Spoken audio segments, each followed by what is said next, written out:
Alrighty guys, welcome back to another video. Today we're going to be speaking about the practicality of the Abarth 595 aka Fiat 500 in other countries. Same car, or basically a Fiat 500. They all hold the same chassis. So what is it like to own an Abarth 595 Fiat 500 in terms of practicality?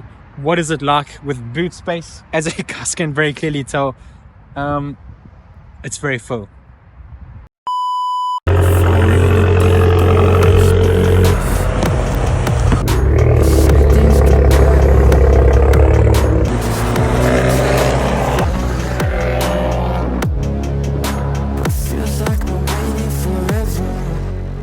This is my current situation, guys. I am a personal trainer, so I've got these boxing mitts, so just excuse that. I've got some engine oil, who doesn't? Some groceries. I don't shop at Waitrose. I'm a Tesco guy at the moment. This is my daily bag that I drive around with. Shoes that I change in for training. Just ignore this stuff at the moment. It is very messy, guys. This is my laptop bag and hoodie. Yeah, there isn't much space. I've got a dumbbell in here somewhere. So my boot is extremely messy, guys, and I do apologize. So this is sort of what it looks like at the moment. They don't have the world's biggest amount of space. One thing that is really awesome, guys, is that you can drop the seats forward. A lot of the models come with metal backs on the seats. So if you're transporting things like suitcases or awkward objects, I've transported pebbles, like a good few kgs of pebbles. You drop the seats forward at the back and you then create a whole lot more space. So I will show you guys. Obviously that's pretty self-explanatory. You can remove this back shelf as well, so pretty easy going. And in terms of practicality, again, if it's for one person, it's pretty simple. If you've got kids, if you can fit baby seats in here, that's a whole other question. I don't have a baby seat, but I know that you can, and you will be able to fit two in the back where each person would technically sit. So let's break it down a bit more. What I'm going to do, I am going to remove the shelf. Okay, you literally pop it up. There's the hinges. If you look underneath there, it's pretty self-explanatory. Again, how you remove it, you literally just pull this bad boy up and he pops out. Okay, again, the only trouble with this car that does annoy me when I was trying to move house, these bloody clips here, I wasn't able to bring a whole wardrobe just because of these protruding the boots. So for example, if I had the full width of the vehicle, so if I had frame to frame, I would have been able to put my whole wardrobe in there, but I couldn't, so I had to leave it where I was because of these damn nodules that stick out, just because of that fine gap difference. Don't know if anybody else has experienced that. So shelf was removed. I'm going to drop the seats. As I was saying, guys, metal. You can obviously see this is from the previous owner. I would never do this to my car. I'll put a towel over this, and I've actually got one here that lives in the boot for that purpose in case I ever need to. If you're wanting to drop this, guys, there's a latch at the back of your seat here. See if I can get in here with one hand. So bear in mind, I do have winter jackets now on my back seat, guys, and a random sock. Don't ask me why that sock is there. That's still there from that video a while back when I was doing the mirrors. Anyways, let's move on from that. My body, I'm pushing this lever back. I don't know if you can see that. There's a lever there. Push it back. I might have to use two hands here. Let's see. No, I can get it. You're just going to disengage that, guys. Your whole seat literally then falls forward. Again, guys, I have loads of jackets on the back here, so the seat would usually lie a lot flatter. Look at this. Unbelievable. This is not from me, guys. The previous owner, obviously, just because it was metal, they were like, oh, let's just throw stuff on here. That's very sad. Makes me very sad. Push the jackets forward off the seat to give you a bit more of a real life impression. So there's one seat down, like I was saying, and we're going to do the same on this side. Repeat the process. Handle, just a little clippy over there. Push that bad boy in. Okay, disengage. Oh, if you've got the seats back, guys, you're going to have to drop them, because this does happen, as you can tell.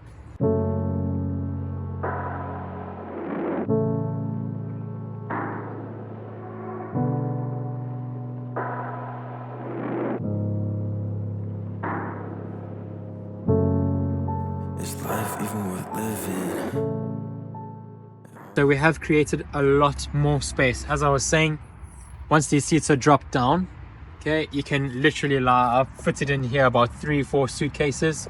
Obviously you stack one there, big one there. It's all about placement, isn't it? And then you put another one on top, another one on top. So if you're transporting somebody from the airport, like I was, for example, you can easily fit a suitcase per side. You can also fit one long ways in here, a big suitcase. I will get one to show you guys, but that is about it in the boot. If you're transporting a suitcase, you can literally fit one in here. You can barely fit anything else in the boot. Maybe shoving stuff on the side. I will show you guys shortly, but there you go. You do create a lot more space for the whole rear end of the car if you need it for transporting things. If you're really small, you could probably sleep in here. I wouldn't advise it though.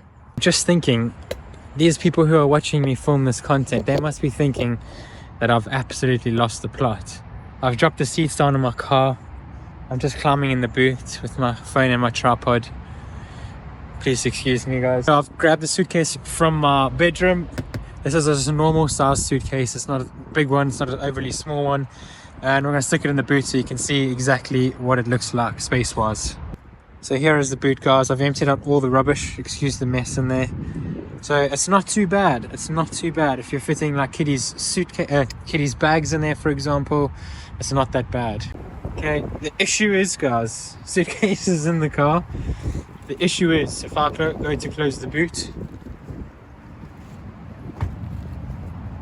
it doesn't actually close. Because obviously the plastic on the inside of the door is hitting the suitcase just. So you have to be very particular, obviously, where these lines are on the car, or the rubbish, shall I say. The door or the object itself cannot surpass those lines, and obviously this is very close, as you can tell, and it's hitting this backboard here. So there isn't really any way around this. There's no way I can move it or put it that it won't really get in the way. So what I'm going to do is try to close this again. I've just moved it across. Obviously there's some space there, but that's kind of irrelevant. I mean, it was close, but also something you don't want to be doing is having to force that close, especially if you've got a suitcase in there. So transporting suitcases are normal human size, guys. Yeah, practicality questionable. Let's put a bag in here and have a look how much space we still have to play around with. That is a lot more practical. And guys, the whole thing about this is it's all down to you and your preference and your lifestyle. You need to ask yourself the relevant questions as to whether it's practical for you or not. For me, I'm one person and I have no kids. It's not something I have to factor in. However, for example, when I went to Wales with my sister and brother-in-law, we went in this car and it was perfectly fine. I mean, we obviously had 3 people in the car, so we still had the back seats, for example. Excuse the mess, guys, but we could load a whole lot of bags here that we needed to. Other person sat there, 2 people in the front, and then obviously you can still utilize that space in the boot for baggage if you're going away for a weekend. So practicality wise, for one person, absolutely. It also depends why you're buying the car. I think that's a huge contributing factor. So let's chuck a bag in here and have a look. Right, so let's pop the shelf off again. Don't want to break anything. I'm going to do my usual, get in here, drop seat, get in here, latch in, let's drop that. So we've now gotten the entirety access of the boot or the rear of the car. I'm just going to move this to the side, guys, because I want to put the suitcase in here to give you an idea in terms of space. Okay, so backpack in there. Sorry guys, we've got the sun glaring right in the screen here. We've got the shelf there. So there is one suitcase worth. Like I said, it takes up the back of that seat. You could easily pop something on top of that. You could have another suitcase in here, for example. So you could carry a good amount of luggage in here if you've dropped the back seats down. Practicality. You've then obviously still got the boots to play with.